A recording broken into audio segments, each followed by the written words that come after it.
الحمد لله ونشكر الأيام والشهور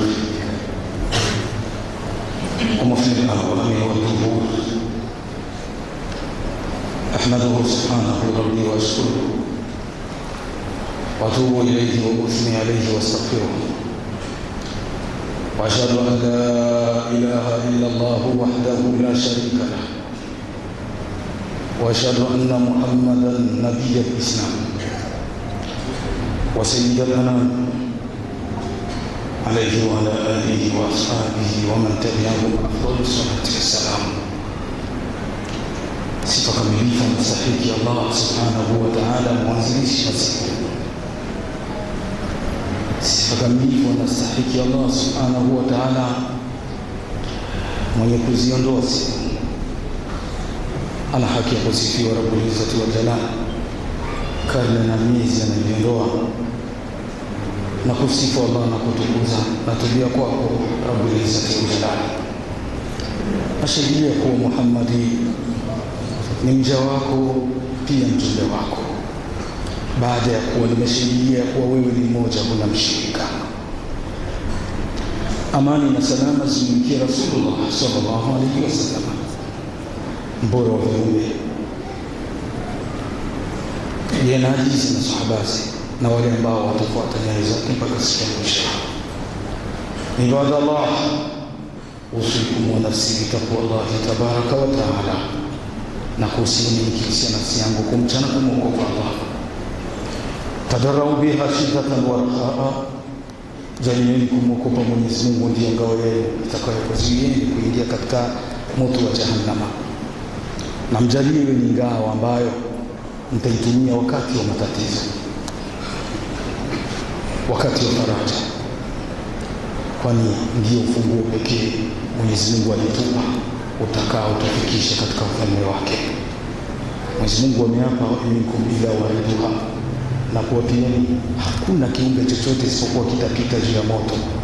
Kana la rabbika hatman maqdiya, ni kiapo Mwenyezi Mungu kakitanguliza. Kisha akamaliza akasema, watakaookoka kupita pale ni wale ambao waliupata ucha Mungu. Thumma nunajji alladhina taqaw wa nadharu adh-dhalimina fiha jithiya, tutaokoa waliopata ucha Mungu na madhalimu watakaa ndani ya moto wakipiga goti. Waja wa Allah, matokeo ni durusu muibar, ni mawaidha na darsa ambazo Mwenyezi Mungu Subhanahu wa Ta'ala aliziweka litakuna muinan ala thabatika fi din, ili ziweze kukusaidia kuthibiti katika dini. Mwenyezi Mungu Subhanahu wa Ta'ala katika vitu vitano alivyoviweka ndani ya Qur'ani vikupe ukomavu na ueledi ndani ya imani hii, aliweka kutazama matokeo ya dunia. Mwenyezi Mungu akasema kuna visa vilivyotangulia na matokeo yake, tazameni hivyo, vitakusaidieni jinsi ya kuishi ndani ya ulimwengu.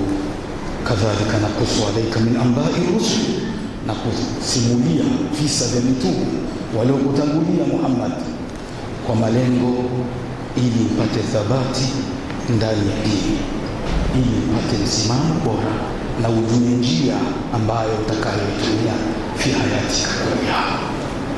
Ibadallah, ndugu zangu Waislamu, Mwenyezi Mungu Subhanahu wa Ta'ala alitujalia walimwengu kupata matokeo yana uhusiano wa ukaribu na nyakati na nafasi. Unapozungumza misikiti utapata ni nafasi, nayo ndani ya misikiti kunapatikana matokeo. Wahiyatikum salawat, ndio hizo swala ambazo nazisema. Ukizungumzia nyakati nazo pia kuna matokeo. Mwenyezi Mungu Subhanahu wa Ta'ala akajalia Uislamu wawe na utaratibu wa kuishi ndani ya dunia, akawatumia Mtume Muhammad sallallahu alaihi wasallam awafunze kuwa nyakati zitachukua miezi 12. Inna zamana qad istadara hayati yawma khalaqa Allahu samawati, nyakati zimerudi katika asili yake kama jinsi Mwenyezi Mungu alianza kuumba mbingu na ardhi. Mwaka utakuwa na miezi 12. Mtume Muhammad sallallahu alaihi wasallam akakata tofauti zote za ulimwengu, kama Wachina wanaodai mwaka wao ni zaidi ya miezi 12 na wengine na wengine. Mwenyezi Mungu akamtuma mtume atueleze kuwa mwaka ni miezi 12. lakini hata hiyo miezi ina majina yake. Mwenyezi Mungu Subhanahu wa Ta'ala akajalia Mtume Muhammad sallallahu alaihi wasallam liukhiraha, akili kuwa na sheria baada ya kusoma katika kuchukua kutoka kwa wazazi wake na mababu zake. Hivyo Mwenyezi Mungu Subhanahu wa Ta'ala akajalia ndani ya hiyo miezi 12 papatikane mwezi ambao utaongoza miezi yote, ikawa ni Ramadhani. Akauita sayyidu shuhur, kiongozi wa mwezi. Kisha Mtume Muhammad sallallahu alaihi wasallam akahitimisha huu mwezi biidikumul fitri, kwa hili ambayo mlioitumia na kutekeleza majukumu mliopewa na sheria ya Mwenyezi Mungu Subhanahu wa Ta'ala. Na hiyo hili inapatikana katika mwezi wa Shawwal. Hivyo wanachuoni wa dini kalmuhadithin, wasomi wa hadithi, ambazo hii hadithi ni wahi kutoka kwa Allah Subhanahu wa Ta'ala, wakawa wameona kuwa huyu mwezi nao sio wa kukaa kizembe na kukimbia yale ambayo tulikuwa tukihimizwa. Waislamu watukufu, Imamu Muslim ni katika maimamu waliopinga kitabu baada asahi kitabillah, baada ya kitabu cha Imamu Bukhari kilifuata kitabu cha Imamu Muslim, akapinga hicho kitabu, kisha akaweka mlango babu istihbabi at-tazwij wa at-tazawuj fi shahr Shawwal, mlango wa kupendeza mtu kuoa na kuoza ndani ya mwezi wa 10 wa Shawwal. Hivyo wakawa wameshtukia wanachuoni, hii mpaka kitu kilimpelekea mpaka aseme hivyo, kumbe ni matokeo yake. Ibadallah, ndugu zangu mimi, Mtume Muhammad sallallahu alaihi wasallam alikuwa bashar, alikuwa ni binadamu kama sisi. Yale ambayo alipewa na Allah Subhanahu wa Ta'ala yanahusiana na mtume, hayo ni yake special rasulullah wa sallallahu, na yale ambayo alipewa na Allah kama binadamu tutachangia na tutashia naye Rasulullah sallallahu alaihi wasallam. Alikula tukana, akanywa tukana. Mtume Muhammad sallallahu alaihi wasallam alifurahi na sisi tukafurahi, na pia akapata uzuri na sisi tunapata uzuri. Alioa, tunaoa. Hivyo Mtume Muhammad sallallahu alaihi wasallam kuna vitu alivifanya kama binadamu, kisha sheria ikaja ikahimiza watu wafanye. Rasulullah sallallahu alaihi wasallam aliishi, akamuoa mwanamke wake wa kwanza ambaye ni Khadija binti Khuwailid.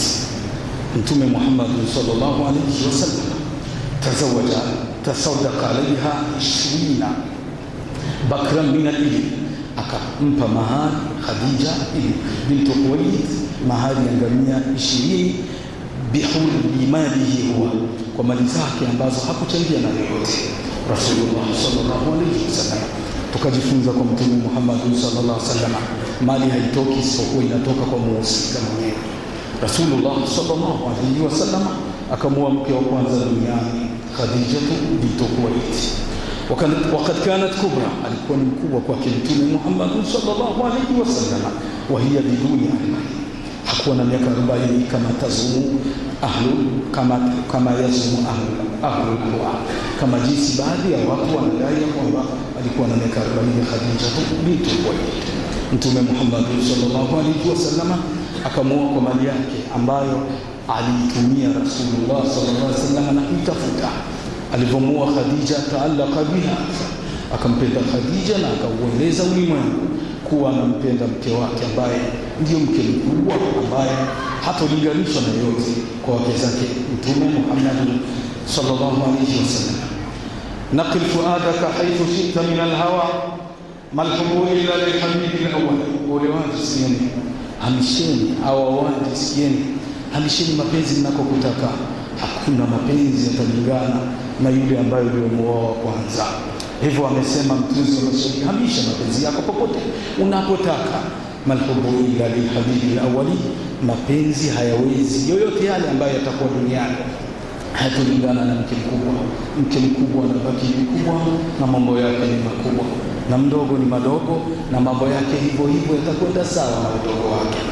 Rasulullah sallallahu alaihi wasallam alipomuoa Khadija akaishi naye, fakanat sanadan lahu, alikuwa ni ngao yake Mtume Muhammad sallallahu alaihi wasallam. Hivyo Khadija akaondoka dunia na Mtume Muhammad sallallahu alaihi wasallam akahuzunika kwelikweli, kisha akapiga kambi kwenye kaburi la Khadija. Ikatoka delegation kutoka mbinguni inamueleza Mtume Muhammad sallallahu alaihi wasallam ufahamu ya kuwa Khadija fi janna, Khadija yuko peponi.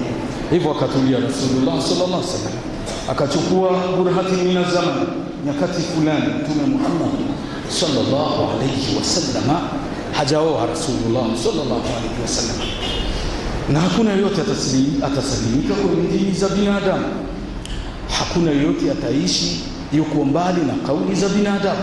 Wakaanza kuzungumza ataishije Rasulullah sallallahu alaihi wasallam. Mtume Muhammad sallallahu alaihi wasallam alipochukua muda wa kutosha hajaoa, ana watoto 6. Rasulullah aliachiwa na Khadija bintu Khuwailid. Akaja Hawlatu bintu Hakim basharatu, akamzungumza Mtume moja kwa moja, ya Rasulullah tazawwaj. Rasulullah sallallahu alaihi wasallam alimsikia mwanamama anamwambia akajua bilisani alhal, lipo jambo ambalo linazungumzwa katika Madina yake Rasulullah sallallahu alaihi wasallam.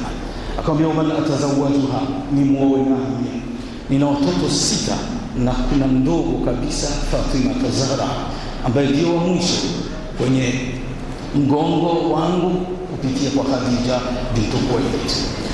Akamshauri Hawlatu bintu Hakim, tazawwaj Sauda, muoe Sauda. Akamwambia walima, kwa nini muoe Sauda? Akasema muoe Sauda kwa sababu na mume wake kafariki, hivyo watoto wake watakuwa wako, kwa sababu ule uchungu ambao nao atauhisi, na pia na ule uchungu ambaye anao utauhisi, nyote mlifiliwa. Rasulullah sallallahu alaihi wasallam akaisikia fikra ya Hawla bintu Hakim ambayo iliandikwa katika kitabu Fiqh Sira. Akaichukua Mtume Muhammad sallallahu alaihi wasallam akaenda kumuoa Khadija akamuoa Sauda. Alipomuoa Sauda akaishi naye. Sauda akawa mama wa ndani, lakini tadhakaru lam takun birabbatihi, hakuwa mlengo kuu la Mtume Muhammad sallallahu alaihi wasallam, mama wa watoto, kwa sababu ilikuwa Mtume Muhammad sallallahu alaihi wasallam vikao vyake vingi ndani ya msikiti wake vinachukua muda na wafunza, lakini sasa mama wa watoto kafariki, hivyo muda wa kukaa tena zaidi msikitini ukawa mahduda, ukawa na limite moja. Akawa Mtume anatoka anakwenda na wale watoto ndani ya nyumba yake baada ya wafati Khadija bintu Khuwailid, baada ya kufa Khadija mtoto wa Khuwailid, lakini amemuoa mama ambaye atakaelea watoto wake. Hivyo Mtume Muhammad sallallahu alaihi wasallam akarejesha durusi, darasa zote zikarudi na hali ya Uislamu ikarudi kule kule ambapo ilipokuwa. Huwa rasulukum sallallahu alaihi wasallam, huyu Mtume Muhammad sallallahu alaihi wasallam. Hivyo Mwenyezi Mungu Subhanahu wa Ta'ala anajua vifua vya watu. Mtume Muhammad sallallahu alaihi wasallam akamtembelea rafiki yake Abu Bakr Siddiq. Alipomtembelea rafiki yake Abu Bakr Siddiq akamkuta na binti mdogo. Wa kwanza alikuwa ni Asma ambaye ni mkubwa katika mabinti wa Abu Bakr Siddiq. Wa chini yake alikuwa ni Aisha. Rasulullah sallallahu alaihi wasallam akamtazama Aisha, thumma khatabaha, akamchumbia Mtume Muhammad sallallahu alaihi wasallam. Alipomchumbia Mtume Muhammad sallallahu alaihi wasallam, na hakuna yote anaweza akarejesha uchumba wake Rasulullah wa sayyidu thaqalain. Alipomchumbia Aisha, Abu Bakr Siddiq akafurahishwa na jambo la uchumba wake Mtume Muhammad sallallahu alaihi wasallam, akataka kujua nini hasa. Akamwambia, nimeambiwa na Allah ya kuwa ni muoe Aisha ambaye ni binti yako. Mtume Muhammad sallallahu alaihi wasallam akapewa takriban hapa mapokezi makubwa ya uchumba wake yeye kwa Aisha mtoto wa Abu Bakr Siddiq.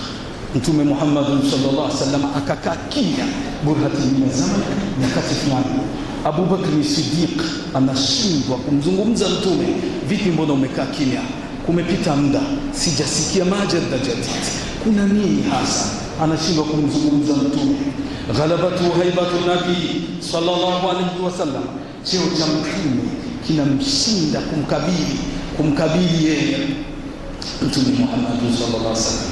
Hivyo mtume alikuwa ni kiongozi na amiri jeshi bora. Anapokaa kimya ni kuwa unalazimika kukaa kimya, akizungumza pia utalazimika kukaa kimya. yukhsha halan wala yukhsha min mahabatihi fala yukaddamu illa hina yattasim. Hivyo anapewa ahibatu nubuwa, cheo chake mtume, lakini kisha tamka namtumbia Aisha binti yako. Muda umeeleba wake mtume Muhammad sallallahu alaihi wasallam wa uchumba wake, lakini Rasulullah sallallahu alaihi wasallam anazitazama nyakati na muda ambao unafaa kutenda kile kitendo kikuu. Rasulullah sallallahu alaihi wasallam akaenda Abu Bakr Siddiq anamtazama, na mtume Muhammad sallallahu alaihi wasallam anamfahamu Abu Bakr Siddiq bilisani hal, anavozungumza ndani ya kifua chake. Mtume hataki kuligusia hilo jambo. Wanazungumza mambo yanayowahusu marafiki wawili waliopendana, wakashibana, wakafanana, wakafaana.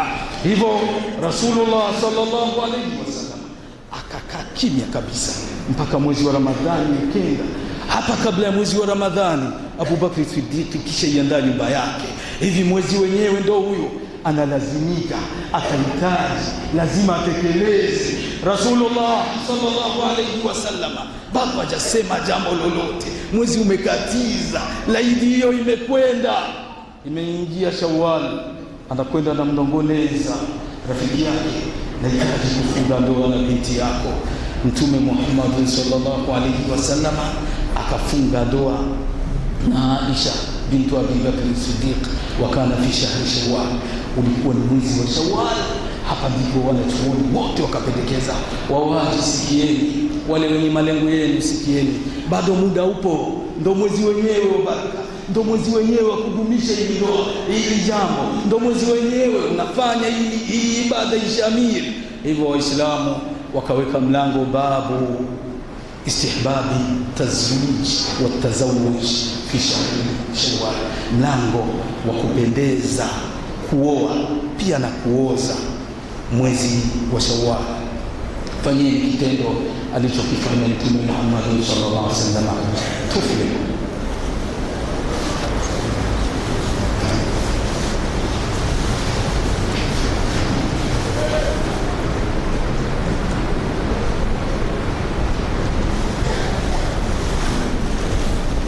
Nakusifu Allah na kutukuza wewe ni mmoja, huna mshirika.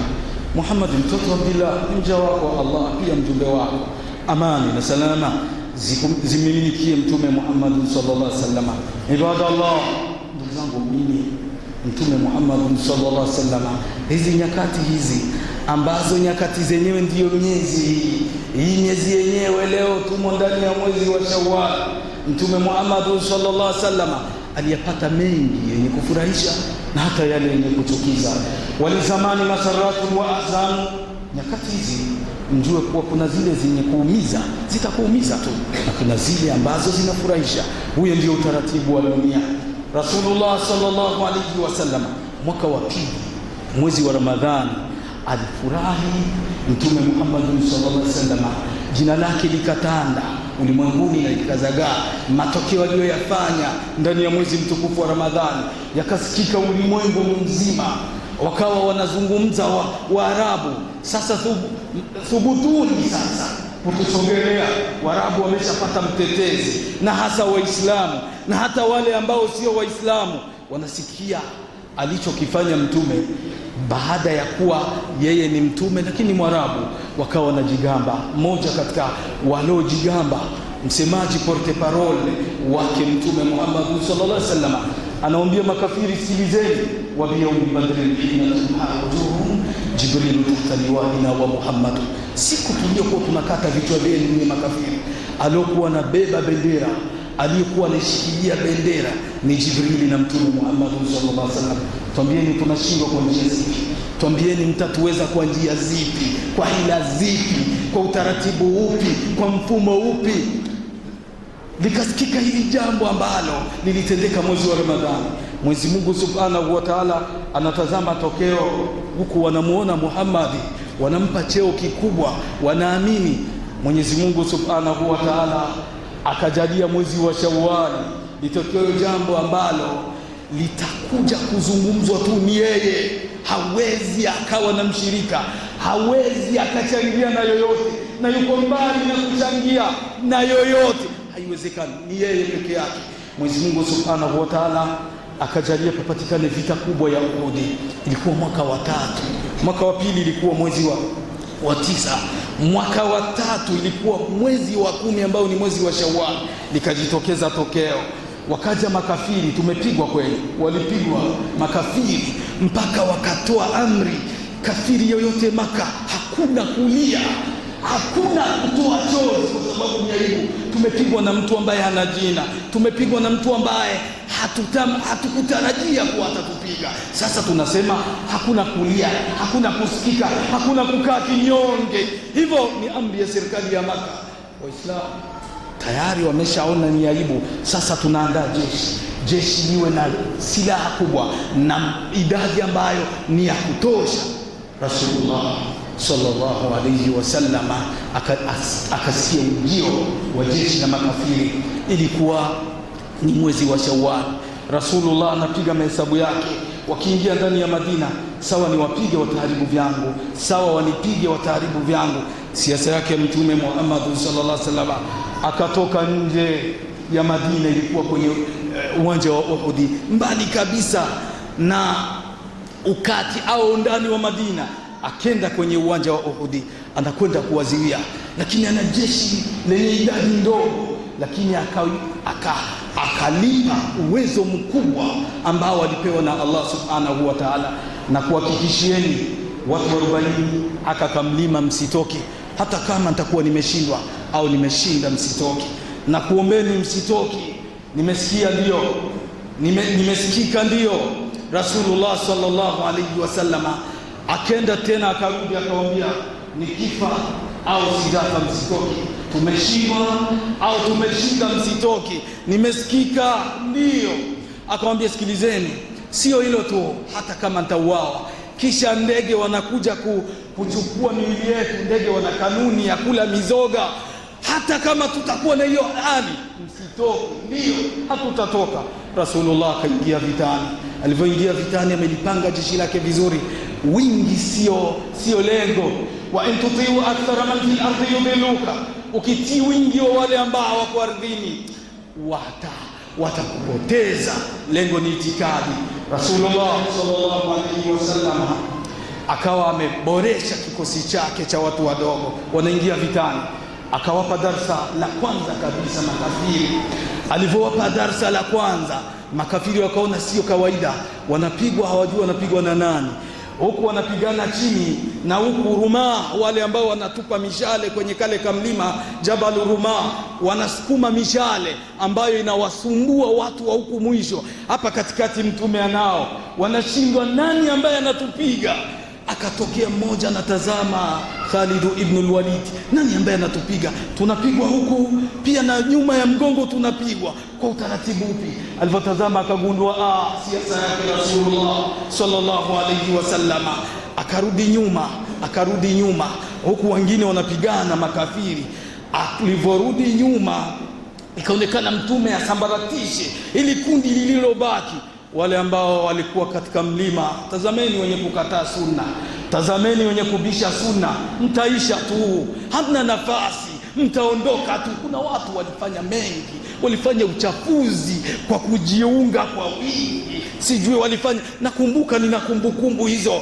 Wako watu ambao walikuwa na kiongozi wa Waislamu, walichafua ulimwengu, walichafua jamii, walichafua vingi, idadi ikawa nyingi, wakapinga sunna, wakatangaza bidaa, wakatangaza uchafu, wakatangaza vingi, hata ukabila walitangaza.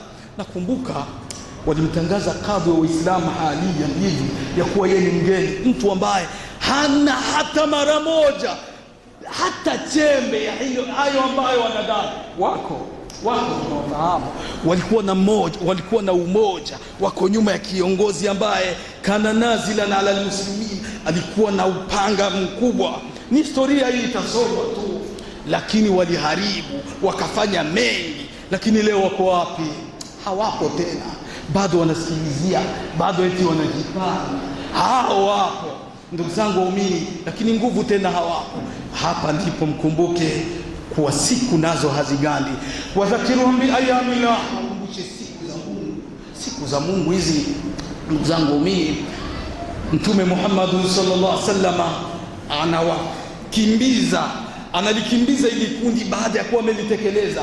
Wale watu kwenye mlima ambao ni Jabal Rumah wakawa wameona kuwa tayari kisha shinda, lakini wanaambiwa na kiongozi wao, walisema hata kama atashinda au akishindwa tusitoke. Wakamwambia ilikuwa tu anataka kutuhimiza hilo, lakini tayari vita imekwisha.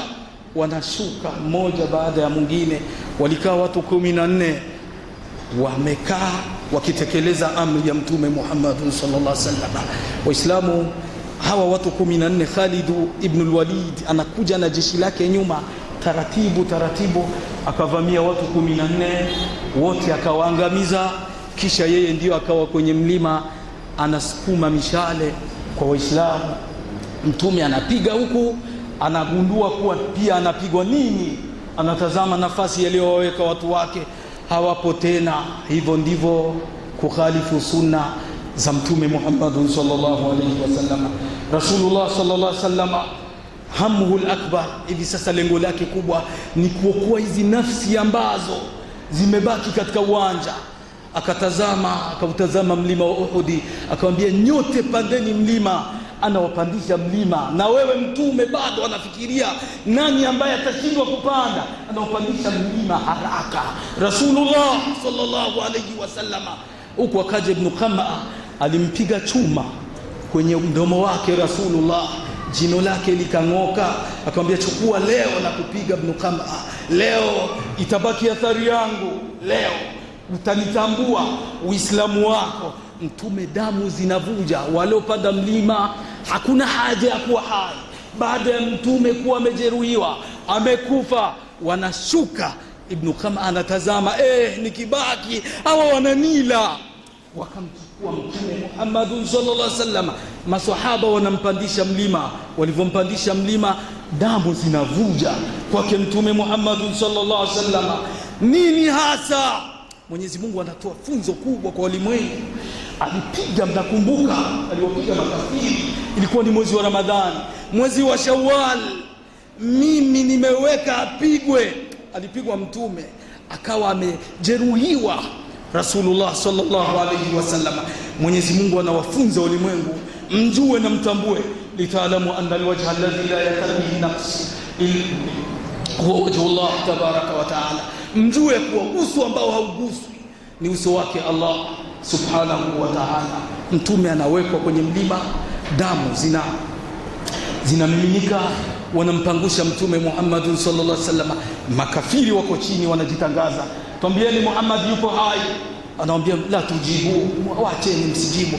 Abu Bakri uko wapi uliokuwa unazungumza? La tujibu. Umar uko wapi yale manguvu yako ambayo tuliyasikia? La tujibu, msiwajibu. Wakasema neno ambalo lilimfanya Mtume amwambie wajibuni haraka. Olo Hubal umekuwa juu sasa. Hubal ndio sanamu, leo umekuwa juu. Mtume Muhammad sallallahu alaihi wasallam akajibu ya kuwa wajibu, Allahu a'la wa ajal, waambieni kwa sauti kubwa, Mungu ndiye juu na yeye ndiye mtukufu. Hivyo ilikuwa ni mwezi wa Shawwal. Majibu yake Mtume Muhammad sallallahu alaihi wasallam baada ya kuwa amejeruhiwa. Rasulullah sallallahu alaihi wasallam mwezi wa Shawwal akawa amevamiwa tena kwa mara nyingine, na kuwa alijeruhiwa kwenye Uhudi, akawa ameziwia, akawa na sumude, mpaka wanalazimika kurudi Maka, wanajua kuwa kisha kufa. Mwaka wa 5 wakarudi, wamefanya NATO Hilful Atlas, wameweka umoja wa Arabu wa Maka na wafasi zote, bali na Mayahudi wakaingiza fikra jinsi atakavyouawa Mtume Muhammad sallallahu alaihi wasallam. Waislamu mwaka wa 5 Mtume akaziwia siku 19 hawajaingia Madina. Ilikuwa ni mwezi wa Shawwal. Rasulullah sallallahu alaihi wasallam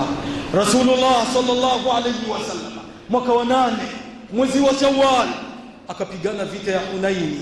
Baada ya kuwa ameshaingia Maka, akasikia kuwa watu wa Taifu wamekusanya makundi kuja kumvamia Mtume Muhammad sallallahu alaihi wasallam. Wakaja kumvamia Mtume Muhammad sallallahu alaihi wasallam, yuko Maka, kisha shika Maka. Mtume Muhammad sallallahu alaihi wasallam akapigana huku akisema ana nabiyyu la kadhib ana ibn Abdul Muttalib, mimi ni mtume, sio kwamba nasema uongo, mimi ni nabii na mimi ni mtoto wa Abdul Muttalib ambaye ndio baba wa baba yangu Mtume Muhammad sallallahu alaihi wasallam. Akapigana na akawaweza pia makafiri. Mwezi wa Shawwal una mengi matokeo mazuri na pia mabaya, yenye kufurahisha na yale yenye kuchukiza. La inalama tarikh wa Awsan wa Khazraja falillahi Awsun qadimun wa Khazraj.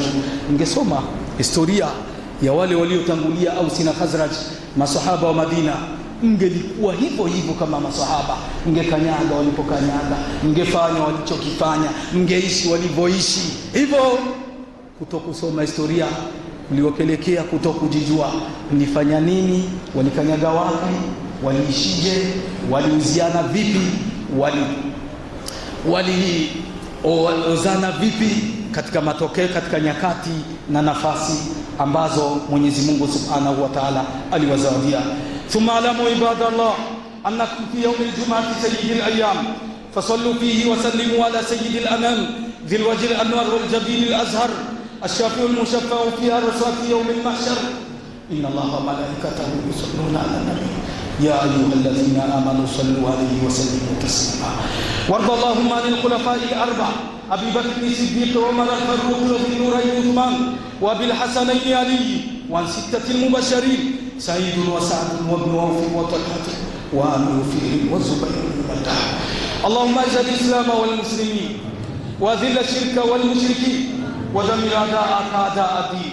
اللهم ول أمورنا خيارنا ولا تول أمورنا شرارنا وأصلح اللهم فساد قلوبنا واشف بقدرتك أمراضنا وارحم برحمتك أمواتنا وارحمنا اللهم إذا صرنا إلى ما صاروا إليه وارحمنا اللهم إذا صرنا إلى ما صاروا إليه وارحمنا اللهم إذا صرنا إلى ما صاروا إليه. آمين آمين.